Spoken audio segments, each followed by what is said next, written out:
Twitter का मुकाबला करने वाली ऐप थ्रेड्स के क्या नए फीचर्स हैं? इंस्टाग्राम के बानी मार्क जकरबर्ग ने ट्विटर की हरीफ ऐप थ्रेड्स लॉन्च की है और इनके मुताबिक पहले 7 घंटों में 10 करोड़ यूजर्स ने इस पर साइन अप किया है। आप ये ऐप गूगल प्ले स्टोर या फिर एप्पल स्टोर से डाउनलोड कर सकते हैं। अगर आपका इंस्टाग्राम अकाउंट प्राइवेट है तो आप थ्रेड्स को पब्लिक कर सकते हैं। जैसे ही आप साइन अप करेंगे आपके पास ये ऑप्शन आएगी कि आप तमाम उन लोगों को फॉलो कर सकते हैं जिन्हें आप पहले से इंस्टाग्राम पर फॉलो करते हैं। आप चाहें तो सबकी जगह कुछ स्पेसिफिक लोगों को फॉलो कर लें। दिलचस्प बात यह है कि अगर वो यूजर्स अभी थ्रेड्स पर नहीं हैं तो जिस वक्त वो आ जाएंगे आप उन्हें ऑटोमेटिकली फॉलो करना शुरू हो जाएंगे। थ्रेड्स पर आप 500 कैरेक्टर्स लिख सकते हैं।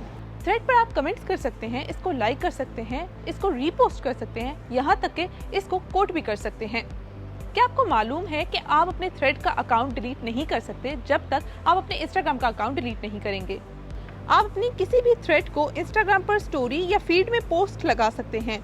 आप इसे ट्वीट भी कर सकते हैं। आप ये भी कंट्रोल करते हैं कि आपकी थ्रेड पर कौन रिप्लाई कर सकता है।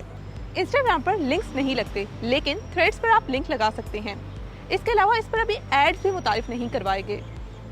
थ्रेड्स पर आप डायरेक्ट मैसेज नहीं कर सकते। यहाँ पर एक बार पोस्ट करने के बाद आप इसको एडिट भी नहीं कर सकते। यहाँ पर ना आप हैशटैग्स लगा सकते हैं और ना ही आप ट्रेंड्स देख सकते हैं। सितम यह है कि आप डायरेक्टली जिफ भी नहीं लग सकती। मेटा के मुताबिक ये थ्रेड्स का अभी इब्तदाई वर्जन है। इसके मजीद फीचर्स में इजाफे पर काम किया जाएगा। क्या आपको लगता है कि थ्रेड ट्विटर को मात दे देगा?